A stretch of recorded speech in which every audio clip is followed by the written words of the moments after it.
Have you ever had an idea that was so clear it was like a 3D movie?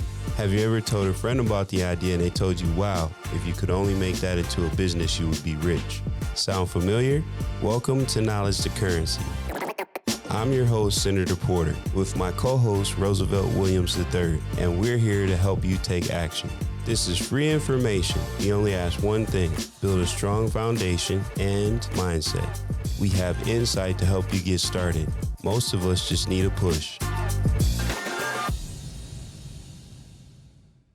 We have a certificate of recognition for Young Black Men Business to recognize this particular event today and the efforts that you're making to support Black-owned businesses and a lot of our young Black professionals in the community. This is important to me, and so I will drive out to Saquon happily to do that because it's that important. So Roosevelt, let me give this to you all, and thank you again for being here.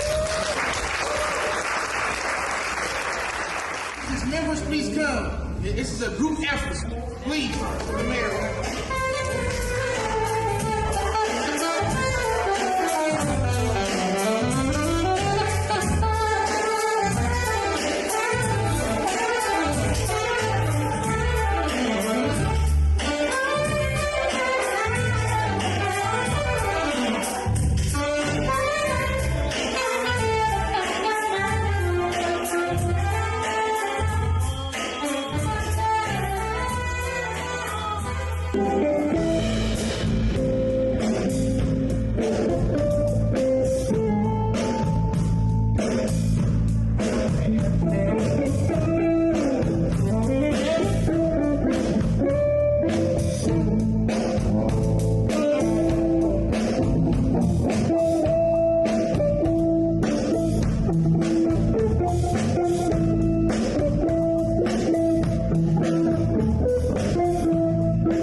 Welcome. It's another edition of Knowledge to Currency. I'm your host, Senator Porter, with my co-host, Roosevelt Williams III. And we have Hernan from the Business Bros. Yeah, by the way, I'm a third too. Oh, that's pretty about Sias the third, man. Absolutely, that's that charm. That's right. Are you a Leo by chance? No, I'm a Cancer. Okay, well, nobody's perfect, but good. Yeah, almost there. Yeah, that's right. That's right. Hey, thank you so much for being on the show. I want to first off say that you are definitely an inspiration. Man, thanks. That's right. I followed you for many years on Facebook, then got to meet you at the Mastermind for Billie Jean. Which was awesome. Yeah, but you were total, approachable, and nice, and didn't let the fame get to your head. Man. So I like that. So I'm really pumped to have you on the show. Thanks, man. Thanks. And honestly, dude, you're one of the biggest supporters of the show. Always popping on, always commenting. At the beginning of our show, it says, leave a comment, critic, review. I don't care what, because anytime you interact, like, that's the most powerful form of social currency out there. So, thank you, because that's the real support of the show. I love that people download and listen and watch, right? But if you interact, right, that's the money, right? That's where the money's at. Right. So we were just kind of talking about it before the show.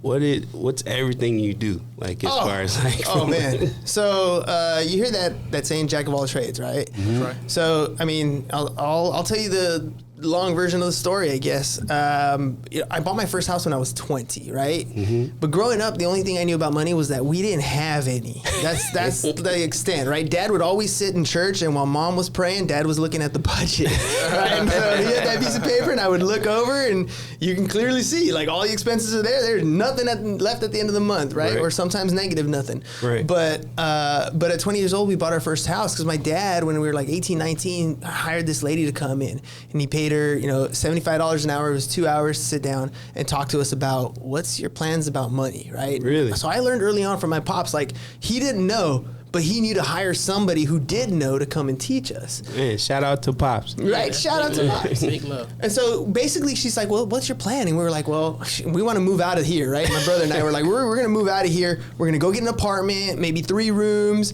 and then rent the other room, help offset some of that rental costs, and we're going to go do our thing. She looked at us, she was like, that's a great plan, but why don't you just buy a place? Right. Right. And I was like, well, who's going to give a 19-year-old kid a house? Right. She's like, no, go get your tax documents, go get your W-2s, go get these papers, bring them over to this person. Right. Mm-hmm. And then they'll tell you what the next step is. Okay. Well, dude, I can follow directions. I can build some Legos. Right. Like I can follow directions. So, okay, cool.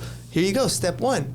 And then next step is get a real estate agent. Next step is look for the house, right? Next step is put in an offer. And next thing you know, 20 years old, and somebody's handing me keys to my place, right? And I was like, bum, bum, bum, bum, bum. Yeah, right? It was awesome. So, that was the first step into like, wait a minute, there's something else out there that's not traditional, right?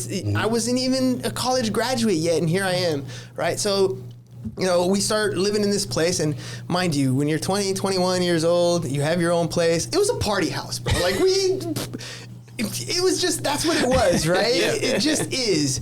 My brother was working at Cox Communications at the time, at a subcontractor for Cox.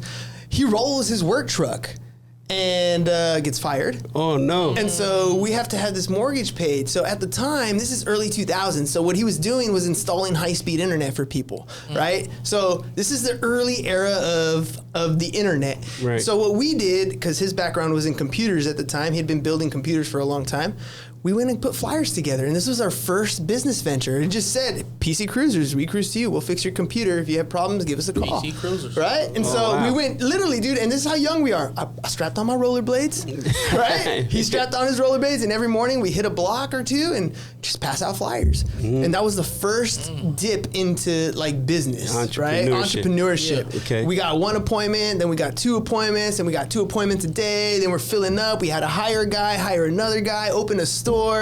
Okay. Well, my brother wears his heart on his sleeve, dude, and girlfriend breaks his heart. Uh-oh. He joins the Navy. Dips. Leaving me with this business, mind you, right? Now, I don't know anything about computers, right? So I can't really talk to our employees about what's going on. I'm like 23 years old at this point, right? And I'm like, what am I doing with this thing? So I decided, I'm going to shut this thing down. He's gone. I'm going to close it all up. Okay. And in closing it up, I realized I didn't know a thing about business. Okay. Like keeping books, I don't know what that is, right? Right. Oh, payroll taxes. I've never paid those before. What's that? And I went broke closing that business. I had marketing contracts with Yellow Pages. For those of you who don't know, it's that big fat yellow book before Google. I had marketing contracts with multiple Yellow Pages. I had a lease that I had a long-term agreement on. Sure. Right. I had back taxes that I didn't file because I didn't know I was supposed to. Right? All these things ended up going broke. 24 years old, right before I got married. No. But that's it. The entrepreneur bug bit me. Right. And so now I was like, okay, I'm going to do this again, but now I'm going to learn the rules to the game so I can play the game better, right? So the first thing I did was I enrolled in tax school. Okay. And so I enrolled in H&R Block, and I was like, Uncle Sam took so much money from me. Who the hell is this guy? And why don't I know these rules? And so I started doing taxes. Okay. Right? And that was the very first, I did it at H&R Block for about a year and a half, started teaching tax school for H&R Block. Nice. And then I left and started my own practice. Sweet. And that was, that next step. Nice. And it led to the insurance industry. So when I started doing taxes for people, I started teaching tax school for this other school called Mike Russ Financial Training Center. Okay. Right? So I would teach tax school, but mainly what they do is they teach insurance, real estate agents, all the pre-licensing course, and the continuing education. The owner and I became good friends, and he's like, hey, man, I got this insurance agency that I started. I got a guy that's awesome at insurance. I'm recruiting agents, but we suck at the books, dude. We need somebody to do our books and do our taxes. And I was like, all right. So I made $0 going into this deal, but I partnered in with people that are in that space. Right. And that was the birth of Pipeline Insurance. Like, that's where we started in the insurance space. Okay. And so that ended up, that's the second business I went into. While you work at Mike Russ, the rule was you can take any license course that you want to for free. That's so good. I went and got my insurance license, got into the life insurance space as well. Okay. And then, of course, got right around there, it was around 2007, 2008. So you guys remember what happened around that time, right? About to crash. We had the big crash. Mm-hmm. So right around 2008, my wife and I decided, you know what, we got a decent refund on our taxes that year. Mm-hmm. And we're like, why don't we start flipping? So we bought our first condo right here in Paradise Hills. Okay. Oh, wow. It was $77,000 we paid for that 2-bedroom, 1-bath condo. We put about 12, 13 grand into it to rehab it and couldn't sell it. Oh. Right, so we put in a tenant for about a year. Yep. A year later, we ended up selling it for 145, and then we were off and rolling. Cool. Right, that led to having some issues. See, at that time, borrowing money was a problem. Sure. And we were rookies in this space, so I didn't know about hard money lending and like those sorts of things. Right. So we had this situation where we had cash but couldn't get enough leverage to buy the next property. So I dabbled into this game truck company. So I bought this 32-foot trailer, had TVs inside, had video games, and we did kid birthday parties for a while. That's nice. And so, like, literally, I spent a couple years playing video games. And I'd show up to a kid's birthday party. If I let the kids play by themselves, they had some fun. But if I played with them, and I was like just, headshotting these little kids while they were playing some games, I got a tip at the end because the kids had even more fun. Okay. So I got paid to play video games for a while. Then after a while, I was like, I want my weekends back, and ended up selling that guy, and like now we're here. Now I maintain my real estate license because I didn't want to pay commissions to anybody else when we were flipping. Right. And now years later, my brother got out of the Navy, and I was like, hey, dude, you owe me. We're gonna start this podcast. Uh-oh. Right? Yeah. We're gonna do it 5 days a week, and we're gonna do it for 3 years. Okay. And reluctantly, he was like, okay. Because he did owe you. Because he owed me. So sure enough, man, he put in 3 years, and for the last 3 years we've been podcasting, and all the experiences I've had in my past in the different business ventures have paid off. I teach a course called Financial Algebra, so I'm literally teaching young kids not only the basics in like regular life stuff, buying a house, buying a car, that sort of stuff, but in our class we're building businesses. Sure, that's affiliate marketing, it's print on demand, social media management, something they can handle inside, right? Sick. But the ideas are the fundamentals of what I've learned in the last 20 years of the different businesses I've been in, right? And to open their eyes to different possibilities that you don't have to go to a 9-to-5, that there's another way to make some extra money. You can do that. You can have a side hustle, but there's dreams and, things that you want in life. This is your opportunity to make it happen.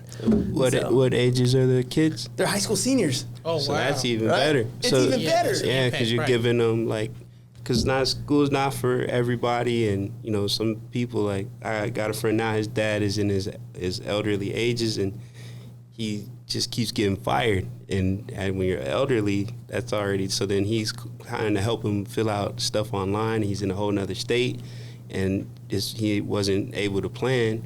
Like kids can get information now and plan. So the fact that you're saying, hey, here's options. You could go to school, you could get a job, or you could start your own thing, or do all three. Yeah.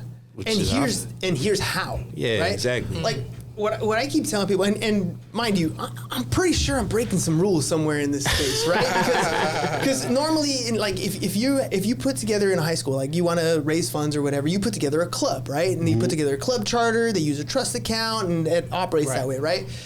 I don't want to do that. I don't want this to be a club. I want the kids to build a business, an income stream that they can benefit from right now, not in the future. Right. I told them my vision in the classroom was I want to be able to point to that kid and say, see that kid? He paid his entire college tuition his senior year. That kid bought his parents a house. That kid paid for his car. That's a cool teacher right there, man. That's what really I want dope. to come out of my classroom. That's the goal. Real life. At the end of the day, is it likely that they'll get that far? Maybe, maybe not. But who am I to say whether they're going to get there? All I want to do is open the doors and show them, look, these are the options that you can do, right? So somewhere I might get in trouble. Somebody might say, oh, you're not supposed to do that.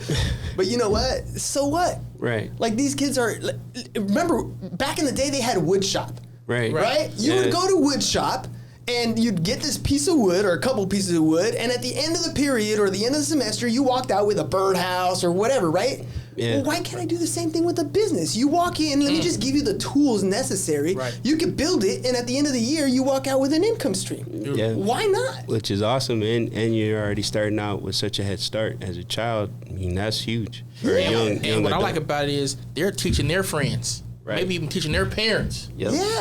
Yeah, exactly. Because, when I've been teaching this class, this is my 6th year teaching this class, right?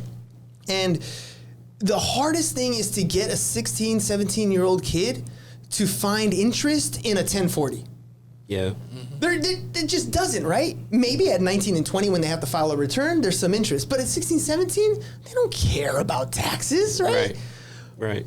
But they But should. if we started a business in the first semester and we paid them out before the end of the year, guess what? They have a 1099. Now all of a sudden, taxes are relevant. So when I'm teaching something, there's relevance in it. There's, you said high school, school wasn't for everybody. And I completely agree with that because the kids in my class, they're the ones who didn't do good in high school. They're the ones who struggled. They're in my class because they couldn't pass the regular math classes. So they're taking this class for a math credit. Sure. So that's okay. Right? And this is one of those things where I'm just as forward, like I told you, I tell them that on day one. Look, we all know why we're here. Sure. So let's cut to the chase, right? The expectation is way down here. But if we get to work ourselves and you just follow our path, right? 3 goals a week, that's it. We do 3 things at a time a week. And if we can accomplish that on regular schedule, you're gonna be light years ahead of everybody. You're gonna be that C and D student that creates a company that hires that valedictorian because he knows what to do. He shows up on time, he listens to instructions, and he does it well. You wanna be friends with those A and B students because they're the ones you wanna hire when you build your corporation. Yeah, and if I could just chime in, because I hear that you have a lot of cliches as well, so I just want to just share, share one or two with you.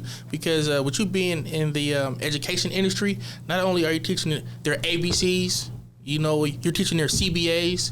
Because a lot of folks go to school. I was one of them, and I became another bad creation. That I had a teacher like you come into my life and told me how to conceive, believe, and achieve. Yes. And podcasts like this, Knowledge of Currency, and Business Bros, we're teaching them ABCs as well. How to get another job, a better job, and a career, and hopefully create a path for others. Yes. So I just want to just, give you your flowers here on Knowledge of Currency because it's teachers like you that are that beacon of hope. Yeah. Like a lighthouse guiding many ships. So big Thank love, you. big Thank love. you. I was one of those students, that was left and forgotten about. The class clown is either a genius or a class clown. Yeah, but you won't know that until you develop and grow. But the other side of that is the class clown has a skill. Yes. Right? Regardless of whether he's Right. book smart or not, he has a skill. He can put a smile on your face. Yes. And the Right, problem is we make that a villain.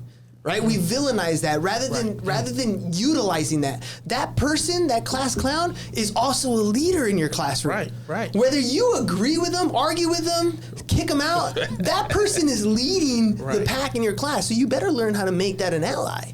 Right? Use that to your advantage. And you got to be able to see people like in multiple perspectives, right? Sure. Like, yes, the clown, he's going to put a distraction in your class. He's going to break the momentum. For real, it's going to happen, right? That's you. Right.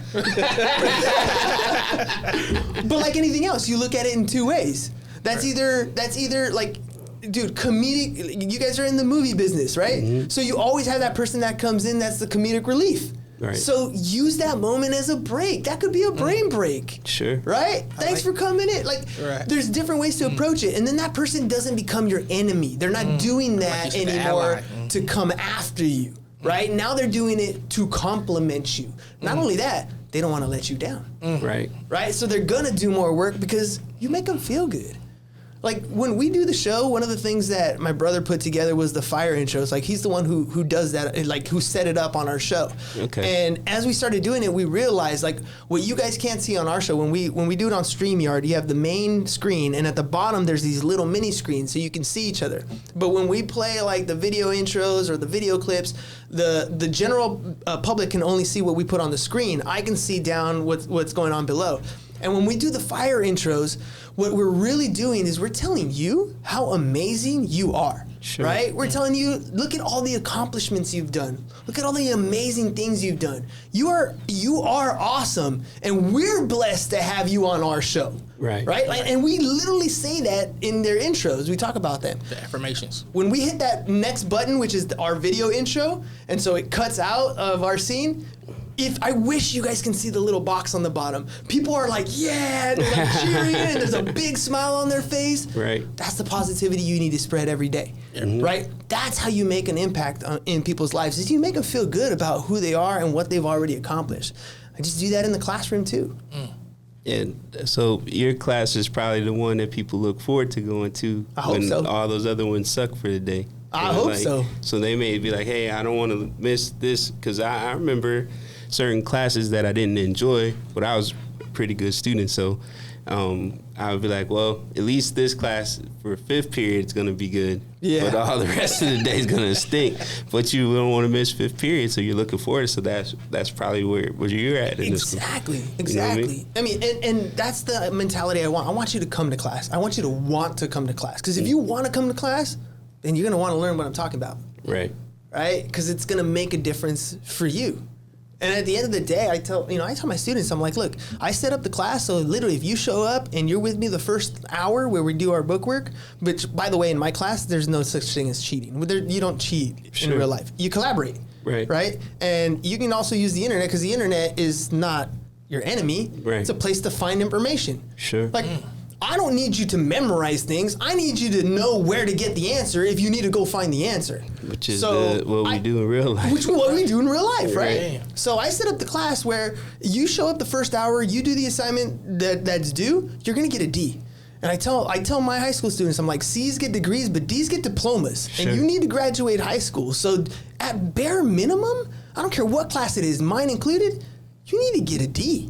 Right. Like, there's no reason why you cannot pass a class other than you made the choice to not pass that class. True. Now, there's a difference between getting an A in a class, right? That requires a lot more work, but there is no reason why you can't get a D. Facts. That's the truth. That's the truth. So then what made you want to do a podcast? To be honest, it started with the real estate space. So at the time, I was getting my certification to be a real estate coach, and then I had joined EXP. So I was like, okay, well, if I can, my thought was Joe Rogan had about 1,000 episodes at the time when I started, and I was like, oh, okay, so if I can get to 1,000 episodes, then I'll have a following like Joe his, Rogan? right? Yeah, I'll be like that, no problem. Has that happened yet? No, not even close, dude. Not even close. But so for that's why the 3 years, 5 days a week, that was going to be as close to 1,000 as I was going to get there, right? But it kind of morphed, right? So I started in the real estate space. I started in interviewing a lot of people in the real estate space. Now when I go to networking events in the real estate space, it's like, hey, what's up? Like there's a lot of people that know me in that space. But as I started doing things, as my kids grew up, I decided that I wanted teaching matched the calendar schedule that my kids were on. Mm-hmm. We wanted to do certain things around, vacation time. So the podcast kind of morphed into, well, let's open it up from the real estate space and let's just interview entrepreneurs. I love talking about business. Like, this is what I like to talk about. So, absolutely. And if I can learn anything from anybody, that's another plus. Right. So we opened it up to entrepreneurs, and that's really where it took off after that. We booked out, now, like, our show books out 10 weeks in advance. So if you want to be on the show, you can go to businessbros.biz, but there's a 10-week waiting list. Right. Took the Billie Jean course, learned all kinds of stuff, created our sales funnel. Now we offer an opportunity for, if you don't want to wait 10 weeks, you can jump the line, and it's $100, and now you get this new calendar, or you do one of our VIP packages, and we create a bunch of social media content for you from our episode. Sick. And you get to jump the line. So and all those things started creating additional revenue. Now I'm actually in the process of doing a rebrand. So it's going to be Business Bros Classroom, because the other bro did his 3 years. Right? So the other bro did his 3 years, and he was like, hey man, I know you're like all gung-ho, but I need a break, right? Like, I can't do it. So I was like, hey, you did your 3 years, you held up yours, I'm good, right? Right. So I was like, how do I maintain the Business Bros, but at it? So now it's going to be bros, but with an apostrophe S, right? And so that was the Business Bros Classroom.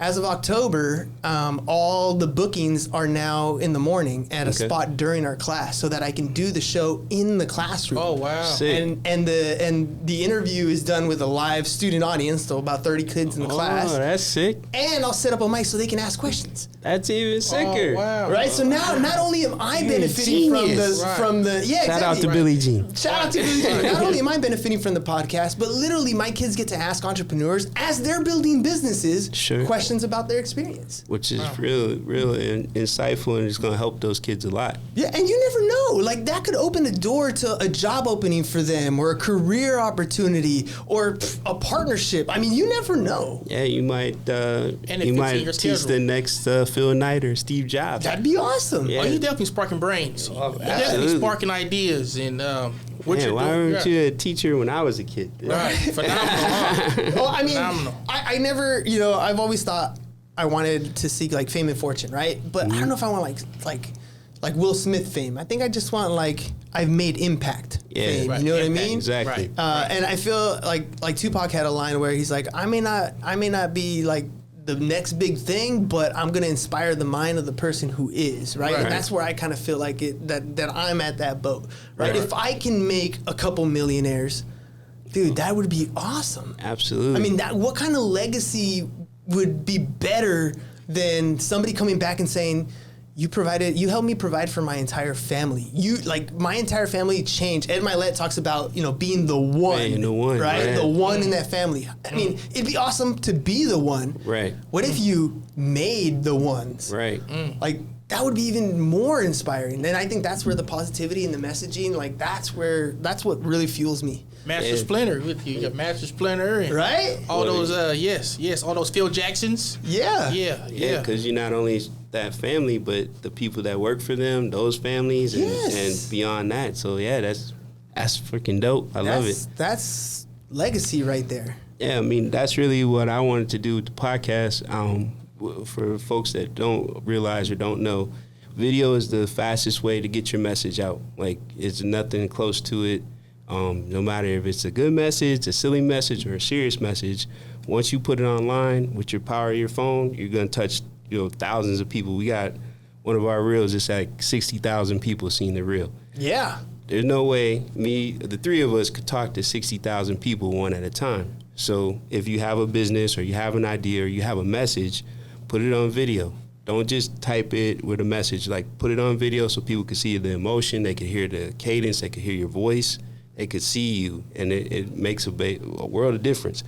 So that was the reason why I made my podcast. Oh, totally. And the whole Instagram Reels thing. By the way, trending music when you use Reels or TikToks, be careful, right? Because I had a Reel that was on Facebook. Okay. And actually it was on Instagram too. So anyways, Reel was taken off. It was like at 50,000 views. Ooh. And it just kept climbing and climbing and climbing. And then all of a sudden, like I stopped seeing alerts and I was like, what happened? And I go back. Trending audio rights changed and they muted the whole video. Oh yeah, I forgot about that. That's what they were saying as well. So be careful with the trending audios. And then what I've noticed this week too is usually what I'll do is I'll create my reel on Instagram and then download it before I complete it. Yep. Now the download was muted too. Really? Yeah. So you gotta wait. I don't know. I'm gonna. It happened the last two times, so I'm like, what's going on here? I thought I messed up maybe, but no. Apparently they're downloading like that. I think it has to do with the battle between like Instagram Reels and TikTok. Mm-hmm. Like they don't want you creating it on Instagram and then posting it on TikTok. TikTok doesn't want you doing it the other way, so they want to keep it as proprietary as possible. So they're the native content creation spot, and so I think they're making it difficult to take it from one and place it on the other. Did you have the watermark of TikTok on the one you upload to Instagram? No, usually I do it the other way around. I start at Instagram and I send it to TikTok. Okay. So because originally when you create the reel, before you start adding all your edits, it allows you to download the video. Right. Well, it used to allow you to download the video and the audio all connected. Now when I do it, it was only the video. Okay. So yeah, just an FYI. Things change like that on the algorithm all the time, on the platforms all the time. Algorithm. Right? Nah, man. I love your energy. I know we only got a half hour, so holy moly, it's going by fast. Is there any other announcements or anything? Any I guess mentors that you want to shout out? Oh man, look at the end of the day, I suggest you always get a coach. Right. No matter what, right? And if you're gonna talk to a coach, or I suggest you talk to a lot of them. Find out which ones jive with you, and then go there. Okay. Billie Jean was one of the mentors that I really look up to. I still do office hours for Billie Jean to this day. So I get to, we did the certification course. When I did his certification course, it was Genius of the Year for that one. Congratulations! Thank you. It was an amazing experience. But now I get to, just like I do in the classroom, come back and teach new people who are coming through that same experience. Sure. So find people like Billy who are already doing it and get out there and make it happen. If you guys have any questions with like starting a podcast, I'm gonna tell you what, like for real, if you're in San Diego, you need to come to a studio. Like you guys need to come over here. You guys got it like legit down pat. But if you're not in San Diego or you do want to do it like virtual style the way we do, check us out, businessbros.biz. We help you with all your social media stuff as well. Yeah, that's I'm gonna have to off camera talk to you about that because I like our setup. But I still want to continue to make it better because I'm like I don't know, a perfectionist with that kind of thing. Well, that's life, man. There's always ways to improve everything we do. What's one of your I guess students that you've touched that impressed or had the biggest impact in your opinion? I'll give you a simple story. So at school, black market, right? You guys know that there's always a black market of food, right? And so I had a kid that came in and he was selling burritos, and he was selling like 20 burritos a day. He'd make some, bean burritos, papa con chorizo burritos, right? Really? He'd roll them up and bring them to school every day, sell about 20. And he's taking the class, and he's like, how do I, at the time the kids were building their own businesses, right? So he's like, I just want to be able to sell more. And this was before Billie Jean stuff, but a lot of the stuff I learned the same way. I was like, well, when you sell them, do you know who's buying them for you, or you just sell them to whoever gives you money? He's like, I just sell them whoever gives me money. I was like, next time, start putting together a text list. I don't care if you use Snapchat, whatever, I don't care. Right. I go, just keep track of everybody who buys from you. Because what you're going to do is the night before, be like, hey, I'm making burritos, who wants an order? Right? So now you already know what you sold, so you make that, and then you bring the ones you were going to sell on top of that. By the end of the year, he was doing about $150 a day. How much is he charging? About $1 a burrito. Only $1? Yeah. What, they tiny burritos? They were small burritos, but $1 a burrito. He's making $150 a day. Man, that dude probably had all the gear, all the shoes, everything he wanted. Nah, he was the other way, man. He was pretty frugal. He was stacking his chips because he wanted to start something new. So, it's funny, man. You find the hustlers, they already have that mentality. They don't know what it is yet, right? But it's there early on. Yeah, that was me. I always, like, for sales, like, for instance, they would have those chocolate bars. For football, we have to sell them. I'd always sell out. And my friends would give me their boxes. I'd sell their boxes. Man, everybody's selling a bar at a time. You're selling boxes at a time, huh? Yeah, and then I had to hustle where, like, now with the kids, like, everyone go to Walmart or whatever, you have the little kids run up, and they'll be like, hey, they're selling M&Ms. It reminds me of myself. Right. So now I give them like $20. And I'm like, they'll try to give me the candy. I'm like, nah, you keep that. Yeah. And then you sell I'm like, you sell the candy, and then you keep some for yourself, and then you put it back. And they're like, for real? And I'm like, yeah, I'm giving you some game. They're like, okay. Yep. When they approach you with the hustle, like, they already got it. You want to support them as best you can. Oh yeah, for sure. But nah, that's definitely one close to me, the little candy bar sales. Nice, dude. Anytime you can support any young. I mean, you guys got Young Black and in business, right? Right. Anytime you can support young people in their ventures, like, one of the saddest things is when somebody has an idea, they go and tell the person they love the most, and that person says, "Nah, that ain't gonna work." Crush you. Right? And the only difference is, they just don't see the vision you see. You don't have clarity of how you're gonna say it, so they can't clearly see it. So they're telling you what they can do, and they can't do that. Yeah. Doesn't mean you can't. Or they're just scared. They're so afraid. They're like, oh, don't do that. Just take that job. Be safe. Do this. In the meantime, like, you got this idea that could change the world, and you don't even want to, like, do it because they're scaring you to do it. The next Amazon. And then when you meet somebody that believes in you, right? I'll tell them all the time, thank you for seeing the Peter Pan in me. Peter Pan. Because I believe I can fly by viewing the world through the eyes of a child. Everybody's a new friend. I'm invincible. I can do whatever I want to do. Right. I'm flying as we speak. Right. So thank you for seeing the Peter Pan in me. That's right. Confidence goes a long way. You can't tell me nothing if I believe in me. That's a fact. That's a fact. Well, again, thank you so much for coming to the show. You brought a whole new energy, so that's dope. Absolutely. And I'm glad for your successes. And if there's anything we could do, please don't hesitate to let us know or call us or whatever. Man, you just did it. But hey, everybody, please like, share, and subscribe. And that's a wrap. Blessings. Later, y'all.